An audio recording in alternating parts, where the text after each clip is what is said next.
प्यारे बच्चों, आज के वीडियो में हम लोग देखेंगे कि रैंडम वेरिएबल कहते किसको हैं और उस रैंडम वेरिएबल का प्रोबेबिलिटी डिस्ट्रीब्यूशन किस तरह से बनाया जाता है और फिर जब प्रोबेबिलिटी डिस्ट्रीब्यूशन बन जाता है तो उनका मीन और वेरिएंस एंड स्टैंडर्ड डेविएशन किस तरह से निकाला जाता है। इस कंसेप्ट पर क्लास 12 का एक्सरसाइज 13.4 आधारित है और इससे बोर्ड एग्जाम में क्वेश्चंस पूछे जाते हैं। सीबीएसई बोर्ड में भी पूछे जाते हैं और जैक बोर्ड में भी पूछे जाते हैं और कॉम्पिटिटिव एग्जाम में भी आते हैं। तो चलिए हम लोग स्टार्ट करते हैं first of all with the concept of random variable. Random variable कहते हैं किसको है। 13.4 आज के कंसेप्ट पर आधारित है, उस पर हम लोग 13.4 एक्सरसाइज को बनाएंगे। रैंडम वेरिएबल को समझना है और फिर रैंडम वेरिएबल का जो प्रोबेबिलिटी डिस्ट्रीब्यूशन बनेगा और उस प्रोबेबिलिटी डिस्ट्रीब्यूशन का मीन, वेरिएंस और स्टैंडर्ड डेविएशन किस तरह से निकाला जाता है।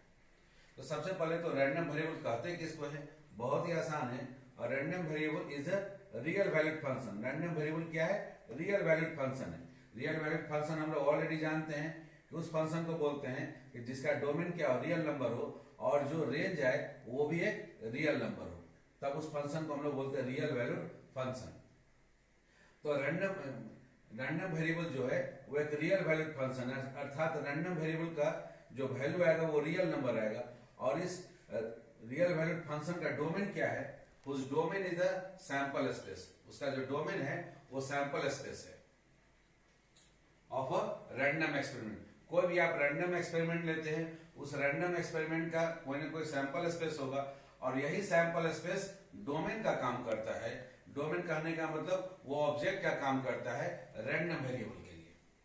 तो रैंडम वेरिएबल क्या हुआ, रैंडम वेरिएबल एक रियल वैल्यूड फंक्शन है, अर्थात रैंडम वेरिएबल का हमेशा वैल्यू जो आएगा एक रियल नंबर आएगा और उसका उस फंक्शन का जो डोमेन होगा वो सैंपल स्पेस होगा किसी भी रैंडम एक्सपेरिमेंट का। ओके, तो कुछ विशेष खास नहीं। रैंडम वेरिएबल एक रियल वैल्यूड फंक्शन हुआ जिसका डोमेन क्या है, केवल सैंपल स्पेस है, एक रैंडम एक्सपेरिमेंट। अब दूसरा टर्म है इसमें कि प्रोबेबिलिटी डिस्ट्रीब्यूशन। अब इस रैंडम वेरिएबल का हम लोग प्रोबेबिलिटी डिस्ट्रीब्यूशन कैसे बनाएंगे। The probability distribution of a random variable x is the system of number. Probability distribution क्या है, कुछ नंबर्स का सिस्टम है। अब वो सिस्टम कैसे लिखा जाता है उसको आप यहां पर देखिए। ये जो रैंडम वेरिएबल लिए, रैंडम वेरिएबल के जो भी पॉसिबल वैल्यूज है, जैसे x1 है, x2 है, dot dot dot and so on xn, ये सब पॉसिबल वैल्यूज है रैंडम वेरिएबल x के। उन वैल्यूज को ले ले और उसके बाद इन वैल्यूज का प्रोबेबिलिटी निकाले। इनका जो प्रोबेबिलिटी होगा जस्ट इसके नीचे px प्रोबेबिलिटी ऑफ x का टेबल बनाए और जस्ट इसी के नीचे इसका प्रोबेबिलिटी ले ले।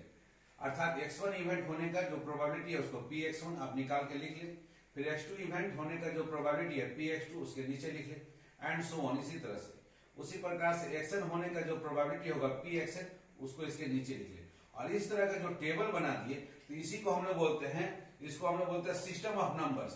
ये क्या, नंबर्स का एक सिस्टम है जिसमें क्या ये सिस्टम में लिखा क्या गया है, वेरिएबल के जो भी पॉसिबल वैल्यूज है उनको लिखा गया है पहला रो में और फिर दूसरा रो में लिखा गया है उनके करस्पॉन्डिंग जो प्रोबेबिलिटीज है उनको लिखा गया है। और इस तरह का जो टेबल बन गया है, डिस्ट्रीब्यूशन जो हुआ, इसी डिस्ट्रीब्यूशन का नाम है प्रोबेबिलिटी डिस्ट्रीब्यूशन। किसका, तो रैंडम वेरिएबल x का ये प्रोबेबिलिटी डिस्ट्रीब्यूशन कहलाता है। अब इस प्रोबेबिलिटी डिस्ट्रीब्यूशन में आपको ध्यान क्या देना है कि इसमें जितना भी प्रोबेबिलिटी है हर एक प्रोबेबिलिटी क्या होगा, 0 से बड़ा होना चाहिए। px1, px2 and so on pxn, each probability must be greater than 0। और सबसे इंपॉर्टेंट एक चीज है कि इन सभी प्रोबेबिलिटीज का जो सम होगा px1 plus px2 plus and so on pxn, इन सभी प्रोबेबिलिटीज का जो सम होगा वो इक्वल टू 1 आना चाहिए। ये बहुत जरूरी है प्रोबेबिलिटी डिस्ट्रीब्यूशन में। अर्थात इसको शॉर्टकट में लिख सकते हैं सिग्मा pxi, i का वैल्यू 1 से शुरू करते हैं और आखिरी हम लोग n तक जाते हैं और इन सभी प्रोबेबिलिटीज का सम इक्वल टू 1, ये होना मस्ट है। तो ये हो गया हमारा प्रोबेबिलिटी डिस्ट्रीब्यूशन। अब तीसरा इसमें आता है प्रोबेबिलिटी। पहला रैंडम वेरिएबल हो गया। रैंडम वेरिएबल वैसा एक रियल वैल्यूड फंक्शन है जिसका डोमेन क्या होगा, सैंपल स्पेस होगा रैंडम एक्सपेरिमेंट का। उसके बाद उस रैंडम वेरिएबल का एक प्रोबेबिलिटी डिस्ट्रीब्यूशन, इस तरह से सिस्टम ऑफ नंबर्स लिखे जाएंगे, उसको हम लोग बोलेंगे प्रोबेबिलिटी डिस्ट्रीब्यूशन। अब इस डिस्ट्रीब्यूशन का आपको मीन निकालना है, मीन ऑफ एक्स, इस वेरिएबल रैंडम वेरिएबल का मीन निकालना है। तो मीन को डिनोट करने का ये सिंबल है म्यू, डिनोटेड बाय म्यू, या इसी को दूसरा नाम है मीन का एक्सपेक्टेड वैल्यू ऑफ एक्स, इसको एक्सपेक्टेड वैल्यू ऑफ एक्स बोलते हैं। और एक्सपेक्टेड वैल्यू ऑफ एक्स को लिखने का तरीका है डिनोटेड बाय ई लिखकर ब्रैकेट में एक्स लिख दे। तो ये भी या तो मीन आप इससे लिख सकते हैं या म्यू से भी रिप्रेजेंट कर सकते हैं। इज डिफाइंड एज, अब मीन डिफाइन करने का फॉर्मूला क्या है, म्यू इज इक्वल टू, आप म्यू से रिप्रेजेंट कीजिए या एक्सपेक्टेड वैल्यू ऑफ एक्स से रिप्रेजेंट कीजिए। इसका फॉर्मूला है कि हर एक वेरिएबल को उसके करस्पॉन्डिंग प्रोबेबिलिटी से मल्टीप्लाई कीजिएगा। वो प्रोबेबिलिटी डिस्ट्रीब्यूशन का पार्ट नहीं है, लेकिन जब आप इसको सॉल्व करना है तो आपके लिए आसान होगा कि एक रो और खींच दे, इसमें एक रो इसमें और खींच ले इस तरह से, और खींचने के बाद यहां पर x को उसके करस्पॉन्डिंग प्रोबेबिलिटी से मल्टीप्लाई कर दे। उस तरह से हर एक मल्टीप्लाई होगा x1 इंटू px1, इस तरह से सभी को मल्टीप्लाई कर दे, आखिरी में xn इंटू pxn, और इसको मल्टीप्लाई करने के बाद हर एक वेरिएबल को उसके प्रोबेबिलिटी से मल्टीप्लाई कर दे। प्रोबेबिलिटी डिस्ट्रीब्यूशन का ये पार्ट नहीं है, इसको निकालने की आवश्यकता नहीं है, लेकिन यदि मीन निकालना हो तो आसानी रहेगा, जहां प्रोबेबिलिटी डिस्ट्रीब्यूशन लिखे उसी के नीचे हर एक वेरिएबल को उसके प्रोबेबिलिटी से मल्टीप्लाई करके एक अलग रो बना ले, और इन सभी xi इंटू pxi जो भी वैल्यू है सबको जोड़ दे। इनका जो सम आएगा वही मीन कहलाएगा, mean of probability distribution. Probability distribution का वो मीन होगा। हर एक वेरिएबल xi को उसके करस्पॉन्डिंग प्रोबेबिलिटी pxi से मल्टीप्लाई कर ले, i का वैल्यू 1 से लेकर आखिरी n तक करे, इन सभी का जो समेशन होगा वही कहलाएगा हमारा मीन कहलाएगा। अर्थात इसका हम लोग डिटेल में लिखना चाहें तो ये क्या हो गया, x1 उसमें px1 उसका करस्पॉन्डिंग प्रोबेबिलिटी मल्टीप्लाई हो गया, प्लस एंड सो ऑन, आखिरी में वेरिएबल xn इनटू उसका करस्पॉन्डिंग प्रोबेबिलिटी pxn मल्टीप्लाई हो गया। इन सभी का जो सम हो गया वह कहलाता है मीन ऑफ प्रोबेबिलिटी डिस्ट्रीब्यूशन का, या रैंडम वेरिएबल का वो मीन हो गया। अब उसके बाद मीन के बाद एक टर्म है वेरिएंस। वेरिएंस को डिनोट किया जाता है सिग्मा स्क्वायर, इसको हम लोग सिग्मा पढ़ते हैं, सिग्मा का स्क्वायर। सिग्मा का स्क्वायर के लिए फिर क्या करना होगा, एक अलग टेबल बनाना होगा। हर एक वेरिएबल में से ये जो मीन आप निकाले हैं, मीन का जो भी वैल्यू आएगा उस वैल्यू को माइनस करना होगा। तो एक टेबल बनेगा xi माइनस म्यू का, और उसके बाद हर एक वेरिएबल में से मीन को माइनस कर करके आप वैल्यू को लिखेंगे। और फिर एक अगला टेबल बनेगा xi माइनस मीन के स्क्वायर का, xi माइनस मीन का स्क्वायर का एक अलग से टेबल बना देंगे। तो जो भी xi माइनस मीन लाए हैं आप, उसका स्क्वायर करके एक अलग टेबल में लिख लेंगे। और लिखने के बाद उस वैल्यूज को उनके करस्पॉन्डिंग प्रोबेबिलिटी से मल्टीप्लाई करके एक नया टेबल बनाएंगे, xi माइनस मीन का स्क्वायर इंटू pxi, और उसका यदि समेशन ले लेंगे तो वही कहलाएगा आपका वेरिएंस, जो कि सिग्मा स्क्वायर से रिप्रेजेंट किया जाता है। इसको और सॉल्व करके सिंप्लीफाई कीजिएगा a माइनस बी का होल स्क्वायर से, तो इसको ऐसे भी बना सकते हैं कि ये सिग्मा xi का होल स्क्वायर इंटू pxi और माइनस जो भी इसका मीन निकला उस मीन का होल स्क्वायर। ये सिंप्लीफाई करने के बाद, अर्थात यदि इस फॉर्मूला से आप नहीं बनाना चाहते हैं तो आपको अगला टेबल बनाना होगा xi का होल स्क्वायर, हर एक वेरिएबल का स्क्वायर करना होगा, उसका एक टेबल बनेगा, और उसके बाद उस स्क्वायर वाले को एक pxi के साथ मल्टीप्लाई कर देना, वो एक टेबल बनेगा। और उन सभी का जो समेशन होगा, समेशन निकाल लीजिए, सम निकाल लीजिए, उसमें से मीन का स्क्वायर को माइनस कर दीजिए, वही आपका वेरिएंस कहलाएगा। ये दोनों फार्मूला जो भी आपको कन्वीनियंट लगे कैलकुलेशन में, जो आसान पड़े, दोनों में से किसी एक फार्मूला को आप इस्तेमाल कर सकते हैं। अर्थात यहाँ हम किए क्या, हर एक वेरिएबल में से मीन को माइनस किए और उसका होल स्क्वायर निकाले, और उसी का हम लोगों ने क्या किया, वैसे हर एक के साथ xi minus x1 minus mu का होल स्क्वायर इंटू उसका हम लोग प्रोबेबिलिटी px1 से मल्टीप्लाई किए, प्लस फिर x2 माइनस मीन का होल स्क्वायर इंटू px2। अर्थात हम लोग कह सकते हैं कि एक्सपेक्टेशन निकाले, x का ना निकाल के हम लोग xi माइनस म्यू का होल स्क्वायर का एक्सपेक्टेशन निकाले। क्योंकि एक्सपेक्टेशन निकालने का मतलब, आप अभी देखें एक्सपेक्टेशन का मतलब क्या है कि आप उस वेरिएबल को उसके करस्पॉन्डिंग प्रोबेबिलिटी से मल्टीप्लाई कर देना है। तो x1 माइनस म्यू का स्क्वायर को उसके करस्पॉन्डिंग प्रोबेबिलिटी px1 से multiply plus and so on उस तरह से कर देना है, समेशन ले लेना है। तो इसको आप बोल सकते हैं expectation of x minus mu का होल स्क्वायर आपने निकाला। और आखिरी टर्म है इसमें स्टैंडर्ड डेविएशन, किसको कहते हैं, standard deviation of a random variable x का standard deviation is defined as, standard variable को हम लोग केवल सिग्मा से रिप्रेजेंट करते हो। तो सिग्मा जानने के लिए क्या करना होगा, यहाँ स्क्वायर है तो अंडर रूट हो जाएगा, अंडर रूट वेरियंस एक्स। इस केस में जो भी आप वेरियंस निकाल चुके हैं, यदि कैलकुलेट कर चुके हैं, तो उसी को स्क्वायर रूट निकाल दीजिएगा, वही आपका स्टैंडर्ड डेविएशन कहलाएगा। वेरियंस एक्स का जो फॉर्मूला आप उसको लिख सकते हैं, एक्स आई माइनस म्यू का whole square into P X I और sigma sign I equal to 1 to लेकर एन तक। तो ये आपका स्टैंडर्ड डेविएशन कहलाएगा। मात्र इतना ही कंसेप्ट पर आपका एक्सरसाइज 13.4 के सारे प्रॉब्लम को बना सकते हैं। आइए अब हम लोग इस एक्सरसाइज के कुछ प्रॉब्लम्स को बनाते हैं। इसमें एग्जांपल नंबर 24 में एक क्वेश्चन है जो कि आपको 2020 में जैक बोर्ड में क्वेश्चन नंबर 28 में पूछा गया है। अब क्वेश्चन नंबर 28 जब भी आता है वो 6 मार्क्स का आता है, तो ये 6 मार्क्स में पूछा गया है example number 24 NCERT text book का। इस क्वेश्चन में क्या दिया हुआ है इसको देखिए। दिया हुआ है कि given 2 cards are drawn, 2 cards को आपको निकालना है, ड्रॉ करना है सक्सेसिवली। सक्सेसिवली का मतलब एक के बाद एक निकालना है। 2 cards are drawn successively with replacement from a well shuffled deck of 52 cards. 52 cards जो कि अच्छे तरह से मिला दिए गए, मिक्स किए गए हैं, वेल सफर्ड अच्छी तरह से मिक्स किए हुए कार्ड है, उनमें से 2 कार्ड्स को आपको निकालना है, सक्सेसिवली निकालना है, एक के बाद एक निकालना है। अब किस तरह से निकालना है, तो विथ रिप्लेसमेंट है। रिप्लेसमेंट का मतलब एक कार्ड निकाले, उसको देख लिया, फिर से वापस उसको रख दिया आपने उसी में, उसी पैक ऑफ 52 कार्ड, फिर आपने दूसरा कार्ड निकाला, इसलिए इसको लिखा गया विथ रिप्लेसमेंट। 2 कार्ड आपको निकालना है, एक के बाद एक निकालना है, विथ रिप्लेसमेंट। पहला कार्ड निकाला, देखा, फिर वापस उसमें रख दिया। इस विधि से निकाले, किसमें से 52 बहुत अच्छे तरह से मिक्स किए हुए वेल सफर्ड 52 कार्ड में से। तो क्वेश्चन पूछा गया है कि x, हम लोग मान लेते हैं कि x denotes number of aces. जो नंबर ऑफ एसेज का हमको प्रोबेबिलिटी डिस्ट्रीब्यूशन बनाना है। क्वेश्चन है हमारा कि नंबर ऑफ एसेज का प्रोबेबिलिटी डिस्ट्रीब्यूशन बनाइए। तो वेरिएबल का नाम हम लोग दे दिए, x को दे दिए x denotes number of aces, इसी का प्रोबेबिलिटी डिस्ट्रीब्यूशन बनाना है। इज अ रैंडम वेरिएबल, ये एक रैंडम वेरिएबल है और इसका प्रोबेबिलिटी डिस्ट्रीब्यूशन बनाना है। तो इस x का जो नंबर ऑफ एसेज है, नंबर ऑफ एसेज क्या क्या हो सकता है, नंबर ऑफ एसेज एक भी नहीं आएगा, 0 हो सकता है, या 1 एस आ सकता है, या 2 एस आ सकता है। अर्थात x के ये सारे वैल्यू पॉसिबल है, 0 1 2।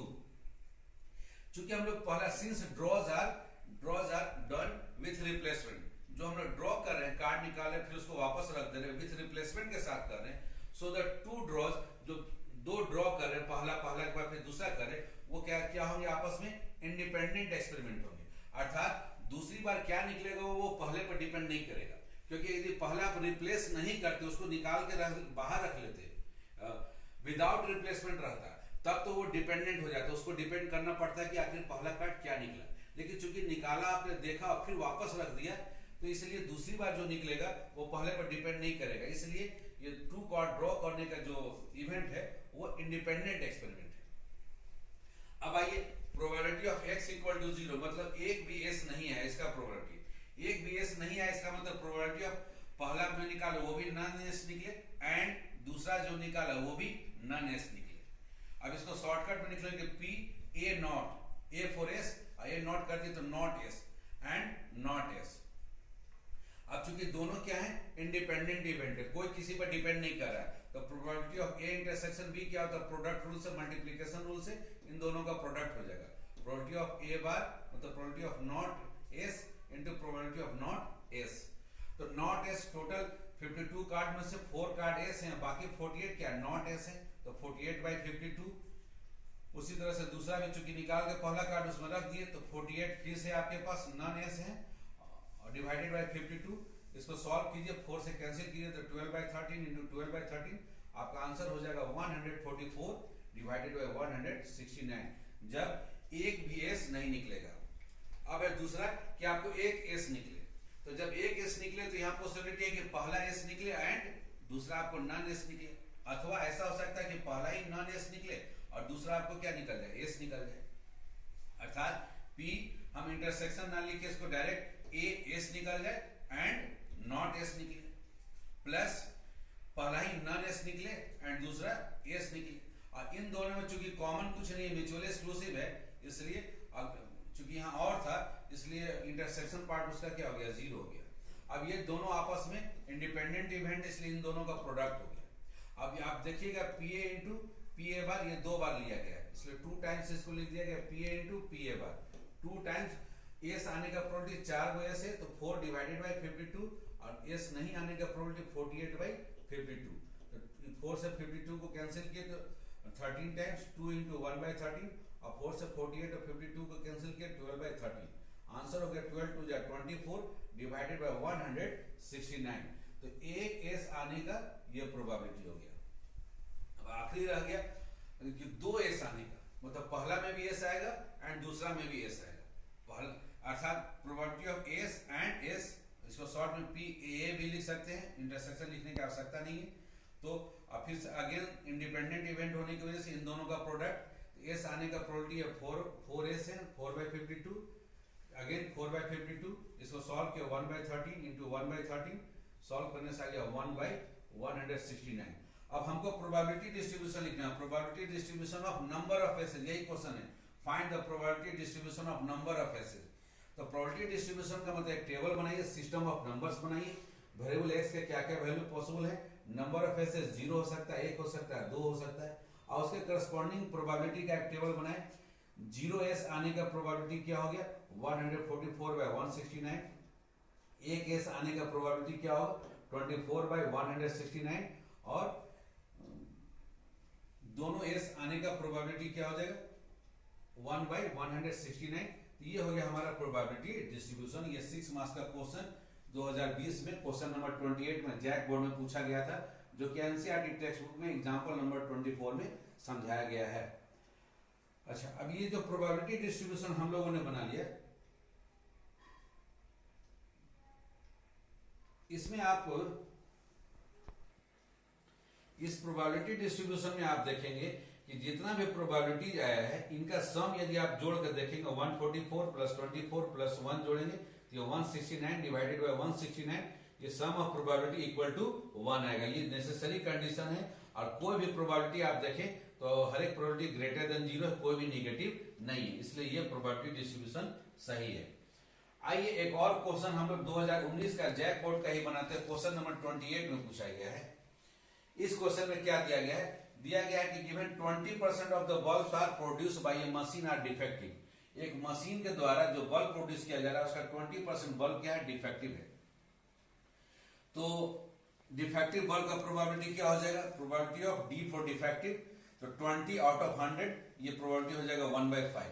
तो नॉन डिफेक्टिव का क्या प्रोबेबिलिटी होगा, तो नॉन डिफेक्टिव का प्रोबेबिलिटी ऑफ नॉट डी का मतलब नॉन डिफेक्टिव, तो 1 माइनस डिफेक्टिव होने का जो प्रोबेबिलिटी है 1/5 माइनस कर दी, ये हो गया 4/5। नॉट डिफेक्टिव होने का प्रोबेबिलिटी हो गया 4/5 हो गया। अब हम लोग को क्वेश्चन जो पूछा गया है कि find the probability of number of defective balls. जो नंबर ऑफ डिफेक्टिव बॉल्स आएंगे किसमें, in a sample of 4 balls, 4 balls का सैंपल लिया गया है, एट रैंडम चूज किया गया है, so possible at random choose किया गया है, तो उसमें नंबर ऑफ डिफेक्टिव बॉल्स का हमको प्रोबेबिलिटी डिस्ट्रीब्यूशन बनाना है। तो हम लोग मान लेते हैं इसी को, लेट वेरिएबल को, रैंडम वेरिएबल को let X denotes number of defective bulbs को डिनोट करता है in a sample of 4 bulb. 4 bulb का सैंपल लिया गया है और उसमें नंबर ऑफ डिफेक्टिव बल्ब्स को एक्स से डिनोट किया गया है। सो इस x का क्या क्या वैल्यू पॉसिबल है, तो x का वैल्यू पॉसिबल है कि एक भी डिफेक्टिव नहीं है, 0 डिफेक्टिव है, या 1 डिफेक्टिव है, या 2 डिफेक्टिव है, या 3 डिफेक्टिव है, या 4 डिफेक्टिव है। ये 4 वैल्यू पॉसिबल हैं।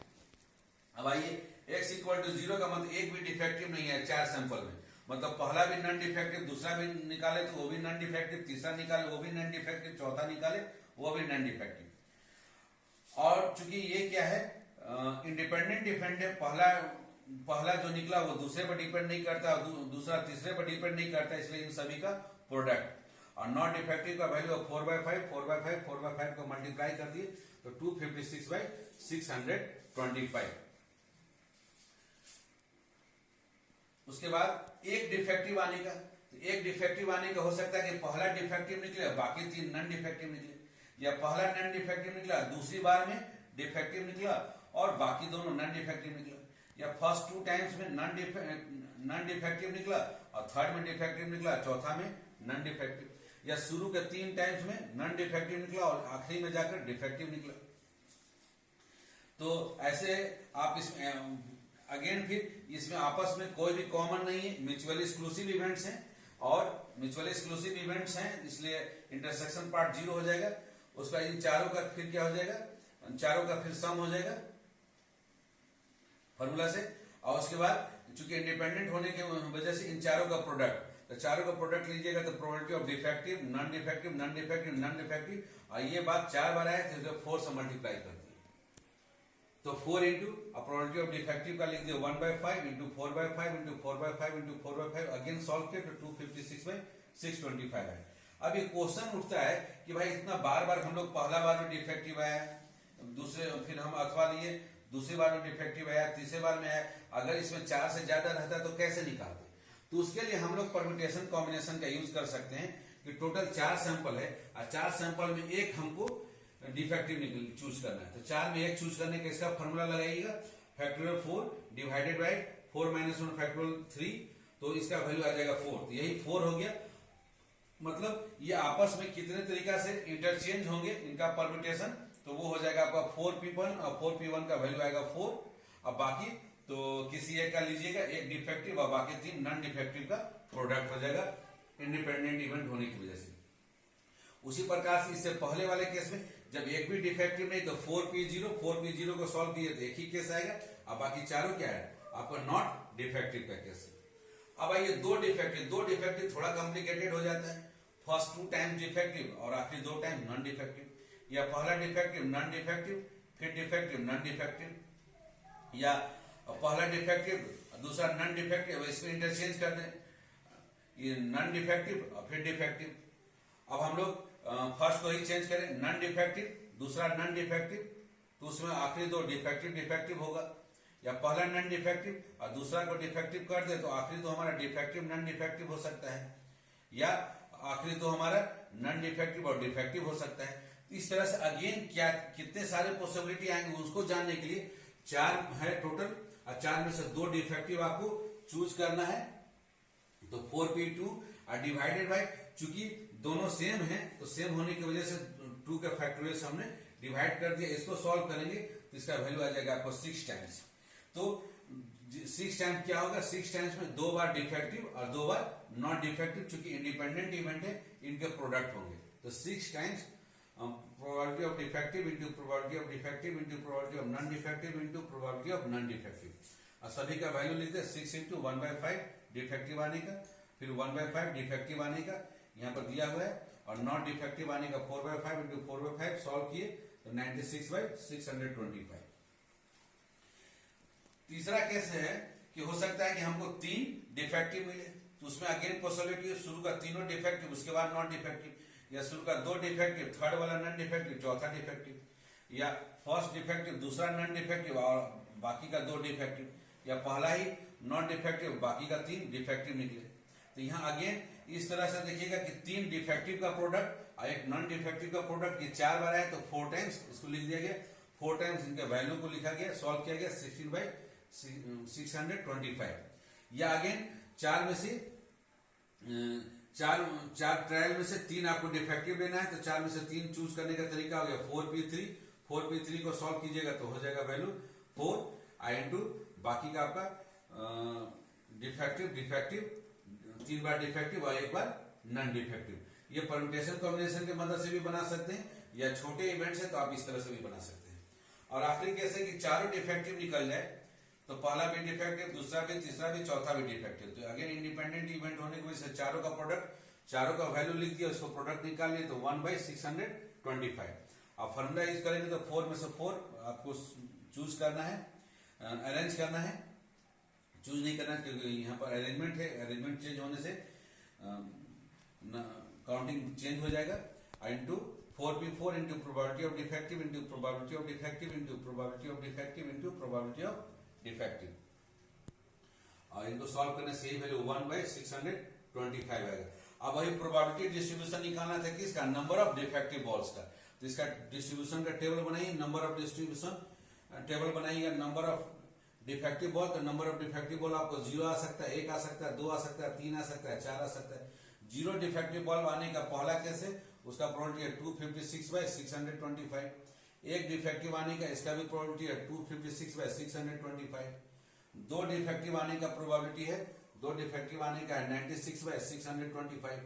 3 डिफेक्टिव आने का प्रोबेबिलिटी है आपका 16/625, और 4 डिफेक्टिव आने का प्रोबेबिलिटी 1/625। सभी को जोड़ेंगे तो 625/625 ये कैंसिल होके हो जाएगा 1। और हर एक का जो प्रोबेबिलिटी है वो ग्रेटर देन 0 है, तो यही हो गया आपका प्रोबेबिलिटी डिस्ट्रीब्यूशन। इस क्वेश्चन को बनाने का एक और अदर मेथड इसलिए और लिख दिए, एक और अदर मेथड है जिसमें परम्यूटेशन कॉम्बिनेशन का यूज कर सकते हैं। आप सैंपल स्पेस मान लें कि मशीन 100 बल्ब तैयार करता है, तो 100 में से कोई भी 4 बल्ब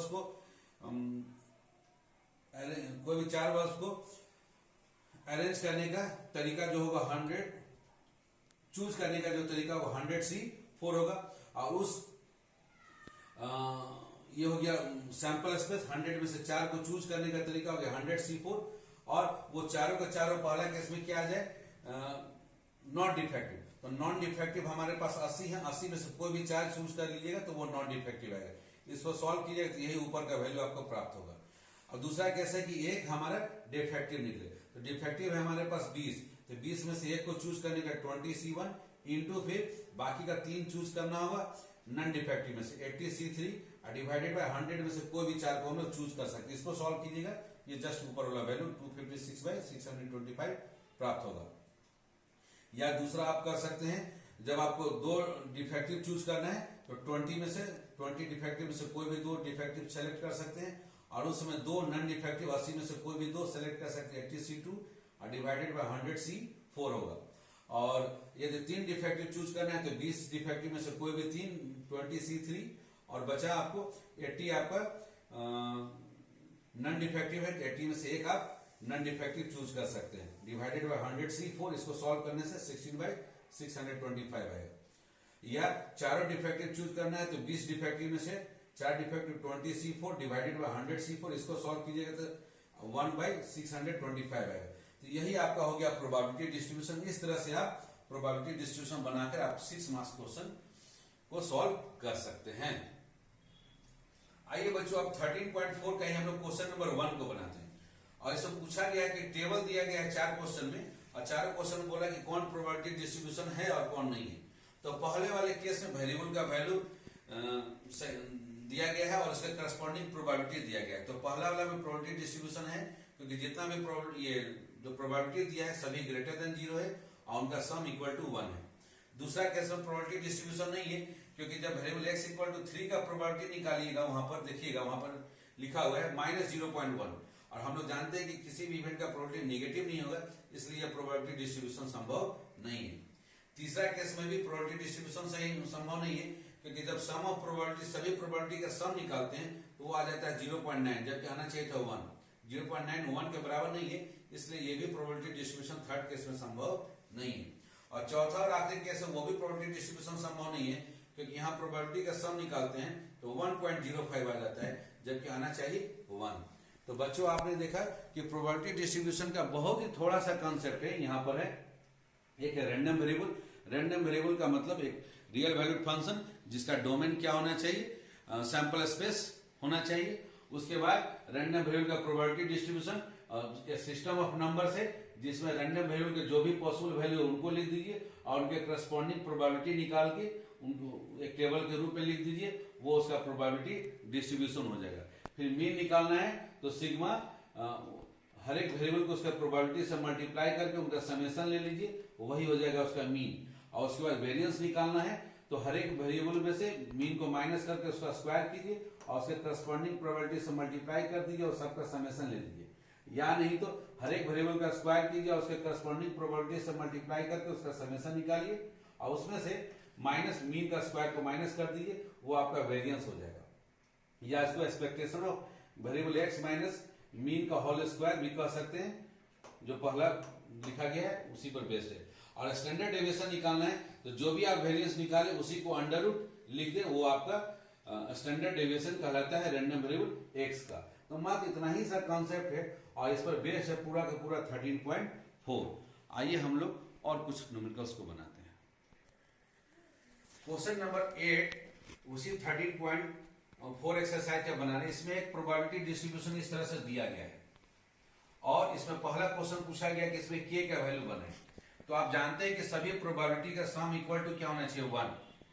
तो तो आप सभी प्रोबेबिलिटी को जोड़ दीजिएगा। देखिए यहाँ जोड़ दिया गया 0 plus K plus 2k plus 2k plus 3k plus K square plus 2k square और plus 7k square plus k is equal to होना चाहिए 1। सबको जोड़ने से ये आ जाएगा 10k स्क्वायर प्लस 9k और उस 1 को इधर ले आए -1 इक्वल टू 0। ये क्वाड्रेटिक इक्वेशन है, इसको आप फैक्टराइज कर दे 10k square plus 10k minus के -1 इक्वल टू 0। फर्स्ट दो में से 10k कॉमन ले लिए k प्लस 1, लास्ट दो में से -1 कॉमन ले लिए k प्लस 1, दोनों में से k प्लस 1 को कॉमन निकालिए 10k माइनस 1। अब आइदर पहला factor k plus 1 equal to 0 होगा या दूसरा factor 10k minus 1 equal to 0। पहला जैसे 0 कीजिएगा k इक्वल टू -1, ये संभव नहीं है क्योंकि k इक्वल टू -1 लीजिएगा तो वेरिएबल x इक्वल टू 1 का प्रोबेबिलिटी निगेटिव आ जाएगा, 2 का भी प्रोबेबिलिटी निगेटिव आ जाएगा। और हम जानते हैं कि किसी का भी प्रोबेबिलिटी निगेटिव नहीं होना चाहिए, because then sum of the probability becomes negative. कुछ प्रोबेबिलिटी यहां से यहां तक प्रोबेबिलिटी सभी निगेटिव हो जाएंगे पहला वाले को छोड़कर, इसलिए ये संभव नहीं है। तो दूसरा वैल्यू संभव होगा 10k इक्वल टू 1, तो k इक्वल टू 1/10, ये आपका पहला पार्ट का आंसर हो गया। फिर दूसरा पूछा गया प्रोबेबिलिटी निकालिए जब वेरिएबल x का वैल्यू लेस देन 3 हो। जब x का वैल्यू लेस देन 3 लीजिएगा तो क्या होगा, 0, 1 और 2 पॉसिबल है, x equal to 0, x equal to 1, x equal to 2। और उसका करस्पॉन्डिंग प्रोबेबिलिटी क्या है लिख लीजिए, 0k और 2k, 0k और 2k जोड़ दीजिए तो 3k और k का वैल्यू 1/2 इसमें मल्टीप्लाई कर दी तो 3/10 हो गया आपका इसका आंसर। नेक्स्ट है probability of x greater than 6। Greater than 6 देखिएगा यहाँ 6 से बड़ा क्या, 6 से बड़ा यहाँ मात्र 7 ही, तो ये हो गया probability of x equal to 7। और 7 का क्या है 7k स्क्वायर प्लस k। अब इसमें k का वैल्यू 1/10 रख दिया, उसका स्क्वायर किया तो 1/100, ये 7/100 हो गया और प्लस 1/10, दोनों का एलसीएम ले लिए आपका 100 हो गया। 7 प्लस 10 से जब डिवाइड किया 100 को तो 10 टाइम्स 10 इंटू 1 हो गया 10, ये 17/100 हो गया। थर्ड केस का आंसर हो गया जब x का वैल्यू ग्रेटर देन 6 होगा उसका प्रोबेबिलिटी। आखिरी है जब x का वैल्यू 0 से बड़ा और 3 से छोटा हो, तो 0 से बड़ा क्या हो सकता है, x इक्वल टू 1 और क्या हो सकता है x इक्वल टू 2, इन दोनों का प्रोबेबिलिटी। x इक्वल टू 1 का प्रोबेबिलिटी है k और x इक्वल टू 2 का प्रोबेबिलिटी है 2k, जोड़ दिए तो आ गया 3k और k का वैल्यू 1/10 रख दी तो हो गया 3/10। तो बच्चों आपने देखा कि क्वेश्चन नंबर 8 किस तरह से आप इसको 4 मार्क्स के में ये क्वेश्चन पूछा जाता है, किस तरह से आप आसानी से सॉल्व कर सकते हैं। बच्चों आप 13.4 एक्सरसाइज को इन कंसेप्ट पर कंप्लीट करें। जो भी डाउट्स आता है मेरे कमेंट बॉक्स में लिखना ना भूलें। ओके, और वीडियो पसंद आता है लाइक एंड सब्सक्राइब करें, अब बेल आइकन दबाना ना भूलें ताकि आपका सोल्यूशन आपको जब भी मिले आपको नोटिफिकेशन प्राप्त हो। शेयर करना ना भूलें। ओके, थैंक यू बच्चों।